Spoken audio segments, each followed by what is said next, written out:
جب نبی علیہ الصلوۃ والسلام مکہ چھوڑ کر مدینہ تشریف لے کر آ گئے تو مدینے کے جو یہودی تھے وہ نبی علیہ الصلوۃ والسلام سے حسد کرتے تھے۔ مدینے سے ایک بندہ چلا جس کا نام تھا کعب بن اشرف، اپنے ساتھ 70 یہودی لے کے مکہ پہنچا۔ مشرکین مکہ کو کہنے لگا کہ تمہارا مقصد بھی دین اسلام کو ختم کرنا ہے اور ہم یہودی بھی اسلام کے مخالف ہیں، لہٰذا ہم اپنی طاقت کو جمع کریں، تم مشرک اور ہم یہودی مل کے اسلام کا مقابلہ کرتے ہیں اور مسلمانوں کے نبی کو ختم کر دیتے ہیں۔ مشرکین مکہ نے کہا ہم آپ کی بات سے اتفاق کرتے ہیں کہ ہم مل کے مسلمانوں کا مقابلہ کریں گے، لیکن ہمیں تم یہودیوں سے چند تحفظات ہیں، چند خطرات ہیں، اگر ہمارا وہ تحفظ، ہمارا وہ خطرہ اگر تم دور کر دو تو پھر ہم اس مشن میں اکٹھے ہو جاتے ہیں۔ تمہارا کیا خطرہ ہے؟ مشرکین مکہ کہنے لگے ہمیں تم سے تحفظ یہ ہے کہ تم بھی اہل کتاب ہو، تم یہودی ہو تو اہل کتاب ہو، تم مسلمانوں کے ساتھ مشابہت رکھتے ہو، تم مسلمانوں کے قریب ہو، تمہارے معاملات کچھ مسلمانوں جیسے ہیں، تو ہم مسلمانوں کے خلاف جنگ میں کھڑے ہوں تو آپ لوگ مسلمانوں کے ساتھ نہ مل جاؤ۔ تو مشرکین مکہ نے کہا کہ آپ اگر ہمارے بتوں کو سجدہ کریں، ہمارے بتوں کو حق پر کہیں تو پھر ہم آپ کو اس مشن میں شامل کرتے ہیں، ہم دونوں طاقتیں اکٹھی ہو کے مسلمانوں کا مقابلہ کرتے ہیں۔ یہ اہل کتاب تھے، انہیں اپنی کتاب، اپنا مذہب اس بات کی اجازت نہیں دیتا تھا کہ وہ غیر اللہ کے سامنے یہ سجدہ کریں، لیکن حضور کی مخالفت میں انہوں نے بتوں کے سامنے سجدہ کیا۔ جب سجدہ کر کے اٹھے، حضرت ابو سفیان بعد میں مسلمان ہوئے، اس وقت مسلمان نہیں ہوئے تھے، انہوں نے پوچھا کعب بن اشرف سے کہ بتاؤ محمد سچا ہے یا ہم سچے ہیں؟ تو یہودو کہنے لگے کہ محمد سے زیادہ تم سچے ہو۔ تو اس وقت اللہ رب العزت نے یہ قرآن کی آیت نازل فرمائی۔ اس آیت کا ترجمہ سنیں، مفہوم میں نے آپ کو سمجھا دیا ہے۔ الم تری الی الذین اوتوا نصیبا من الکتاب، اے پیارے حبیب کیا آپ نے نہیں دیکھا، مطلب یہ ہے یقیناً آپ نے دیکھا، اوتوا نصیبا من الکتاب، وہ لوگ جنہیں کتاب کا کچھ حصہ دیا گیا، یعنی اہل کتاب، یہودی یہاں مراد ہیں، یؤمنون بالجبت والطاغوت، وہ بت پر ایمان لے آئے، طاغوت پر ایمان لے کر آ گئے، شیطان پر ایمان لے کر آ گئے، وَيَقُولُونَ لِلَّذِينَ كَفَرُوا، اپنے لوگوں کو درس دینے لگے کیا هَؤُلَاءِ أَهْدَىٰ مِنَ الَّذِينَ آمَنُوا سَبِيلًا، کہ یہ جو مشرک ہیں، غیر اللہ کی عبادت کرتے ہیں، یہ محمد سے بہتر راستے پر ہیں۔ ایک ہوتا ہے کافر اور ایک ہوتا ہے مشرک، دونوں میں فرق ہے۔ مشرک اور یہودی میں فرق یہ ہے کہ یہودی جو ہے غیر اللہ کی عبادت جائز نہیں سمجھتا، اس کی کتاب اسے اجازت نہیں دیتی کیونکہ وہ اہل کتاب ہے، اور جو مشرک ہے وہ غیر اللہ کی عبادت کرتا ہے۔ یہ ہے کافر اور مشرک میں فرق۔ اب وہ یہودی جو کافر تھے، غیر اللہ کی عبادت کو جائز نہیں سمجھتے تھے، لیکن کعب بن اشرف اور اس کے ساتھ 70 یہودی بتوں کے سامنے سجدہ کر کے کہنے لگے اپنے ہی لوگوں کو کہ یہ جو مشرک ہیں، غیر اللہ کی عبادت کرتے ہیں، یہ محمد سے زیادہ ہدایت یافتہ ہیں۔ حضور کی ذات کے ساتھ انہیں جلن اتنی تھی، حضور کی ذات کے ساتھ انہیں حسد اتنا تھا، بغض اتنا تھا، دشمنی اتنی تھی کہ وہ اپنے مذہب کو بھی پشے پست ڈال کر غیر اللہ کے سجدے کرنے پر مجبور ہو گئے حضور کے حسد میں۔ تو آج کا موضوع ہے حسد۔ جو اللہ تعالیٰ نے اپنے نبی کو تاج عطا فرمایا، اپنے نبی کو حکمت عطا فرمائی، اپنے نبی کو کتاب عطا فرمائی، اپنے نبی کو نبوت عطا فرمائی، مسلمانوں کو عزت وجاہت سلطنت عطا فرمائی، پیارے حبیب جو اللہ نے اپنے فضل سے ان لوگوں کو عطا کیا ہے، یہ یہودی اس پر حسد کرتے ہیں۔ ام یحسدون الناس۔ اب ایک دوسری آیت بھی بڑی توجہ طلب ہے۔ دو صحابی، ایک کا نام ہے حضرت حذیفہ بن یمان اور دوسرے حضرت عمار بن یاسر، جنگ احد کے بعد ان دو صحابہ کو یہودیوں نے یہ دعوت پیش کی کہ تم کفر کرو، اسلام سے پھر جاؤ، مرتد ہو جاؤ۔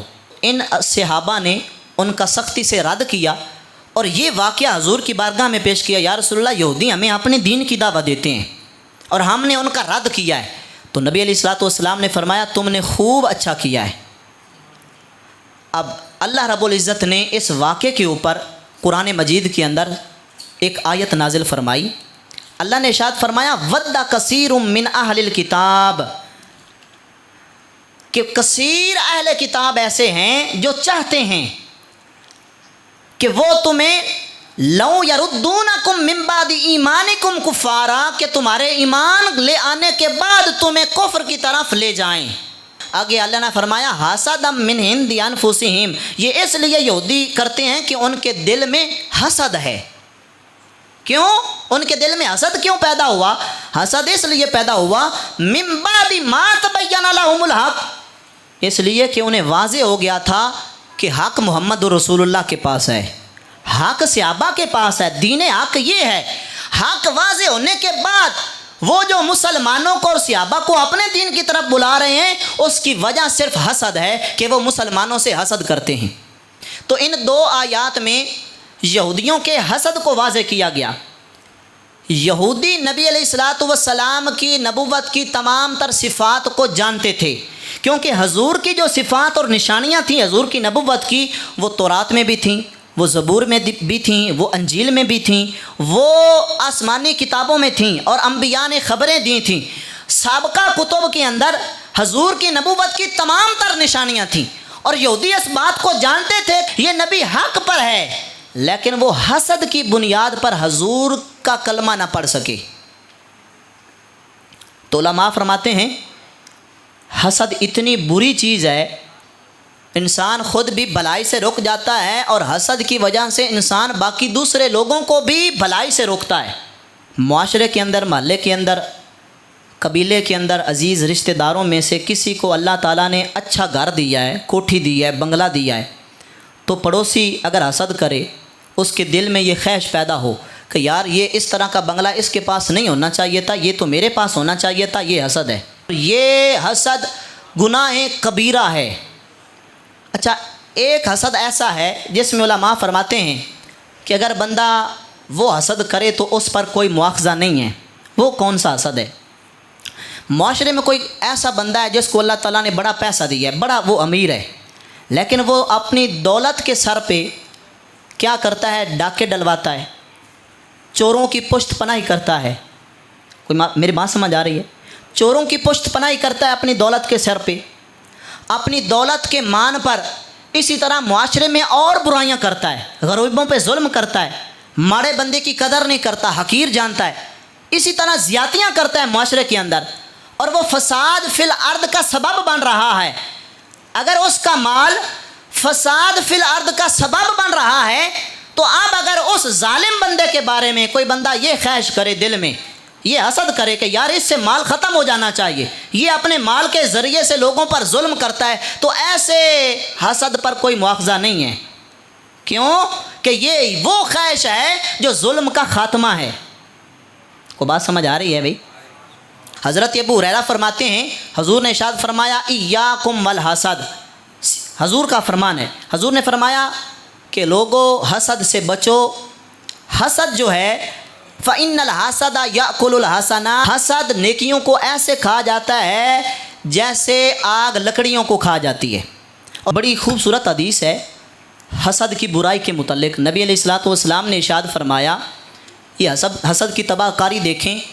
حضور ارشاد فرماتے ہیں دو بھوکے بھیڑیے ریوڑ کے اندر چھوڑ دیے جائیں تو وہ ریوڑ کا اتنا نقصان نہیں کریں گے جتنا مال کا حرص اور حسد مسلمانوں کے دین کا نقصان کرتا ہے۔ اور ایک اہم بات یہاں یہ بھی عرض کرنا چاہتا ہوں، علماء، خطباء کا طبقہ ہو، علماء کا طبقہ ہو، ائمہ مساجد کا طبقہ ہو، ان میں بھی یہ حسد کی برائی بہت زیادہ پائی جاتی ہے۔ آپ دیکھتے ہیں علم جو ہوتا ہے نا، وہ اختلاف کو ختم کرنے والا ہوتا ہے۔ علم کیا کرتا ہے؟ اختلافات کو ختم کرتا ہے۔ آج دنیا میں بڑے بڑے عالم دین موجود ہیں، بڑے بڑے سکالر موجود ہیں، بڑے بڑے مذہبی سکالر ہیں، دنیا کی تعلیم بھی ان کے پاس ہے، دین کی تعلیم بھی ان کے پاس ہے، لیکن اختلاف دن بدن بڑھتا جا رہا ہے۔ وجہ یہ ہے کہ یہ جو اختلافات بڑھ رہے ہیں یہ علماء میں حسد کی وجہ سے بڑھ رہے ہیں۔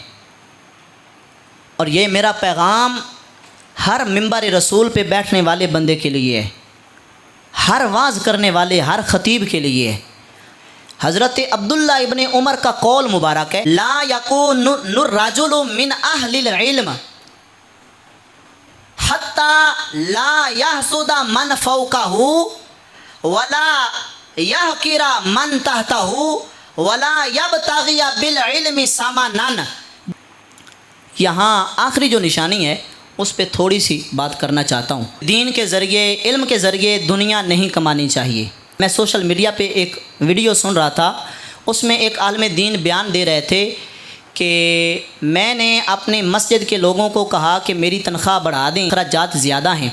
ان لوگوں میں سے ایک بندے نے سر اٹھا کے کہا، مولوی صاحب ہن دین ویچن لگ پے ہو۔ ہمارے معاشرے کے اندر آپ ایک سروے کر لیں، آپ کو ذاتی طور پر بھی پتہ ہوگا، ائمہ مساجد ہوں، علماء ہوں، ان کی تنخواہ معقول سی ہوتی ہے، 18 20 25 30 ہزار تک ہوتی ہے۔ جس بندے کی 25 ہزار 30 ہزار تنخواہ ہے وہ گھر کے اخراجات بھی نکالے، اور اس کے گھر میں اگر ایک جوان بچی ہو نا تو میں پورے یقین کے ساتھ کہہ سکتا ہوں کہ وہ اس تنخواہ سے اپنی بچی کا جہیز نہیں بنا سکتا۔ مہینے کے بعد مسجد کے امام کو جو تنخواہ دی جاتی ہے وہ جمعہ پڑھانے کا عوض نہیں ہوتا، وہ پنجگانہ نماز پڑھانے کا بدلہ نہیں ہوتا، وہ قرآن مجید کی تعلیم دینے کا بدلہ نہیں ہوتا۔ یہ مسئلہ آپ ذہن نشین کر لیں۔ آپ میں سے کوئی بندہ ہے جو مجھے ایک نماز پڑھانے کا بدلہ دے سکے؟ بھئی کوئی بندہ ہے تو ہاتھ کھڑا کرے نا۔ ایک نماز، صرف ایک نماز، ساری نمازیں نہیں، مہینے کی بات نہیں کر رہا، امام تو 30 سال اپنی زندگی مصلی رسول پہ گزار دیتے ہیں، صرف ایک نماز کا بدلہ کوئی دے سکتا ہے آپ میں سے؟ یہ بدلہ رب نے دینا ہے، آپ میں سے کوئی بھی اس چیز کا بدلہ نہیں دے سکتا۔ قرآن کا ایک حرف جس سے پڑھ لیں اس کا بدلہ نہیں دیا جا سکتا۔ اچھا یہ جو ہم معنی دیتے ہیں اپنے ائمہ کو، اپنی علماء کو معنی جو ہم دیتے ہیں یہ کیا ہے؟ یہ ہم اس کے وقت کا بدلہ دیتے ہیں۔ دیکھیں آپ اپنے کاروبار پہ بیٹھے ہوئے ہیں، اپنی دکان پہ بیٹھے ہوئے ہیں، اپنے گھر میں ہیں، آپ اپنی پوسٹ پہ ہیں، اپنے عہدے پہ ہیں، اپنی نوکری پہ ہیں، آپ کما رہے ہیں، لیکن امام جو آپ نے اپنے محلے کے لیے، اپنی مسجد کے لیے جس کو منتخب کیا ہے، اس نے فجر پڑھائی تو اس کو اب فکر ہے کہ میں نے زور پڑھانی ہے، زور پڑھائی تو اب اسے فکر ہے میں نے عصر پڑھانی ہے۔ وہ جہاں کہیں بھی ہو، اسے جتنا ضروری کام بھی ہو، وہ بازار میں ہے تو وہ دوڑ کر آئے گا کہ میں نے نماز پڑھانی ہے۔ یہ جو تنخواہ دی جاتی ہے اگر اس نیت سے دی جائے کہ یہ نماز کا بدلہ ہے تو اس نیت سے دینا بھی ناجائز ہے اور اس نیت سے لینا بھی ناجائز ہے۔ اور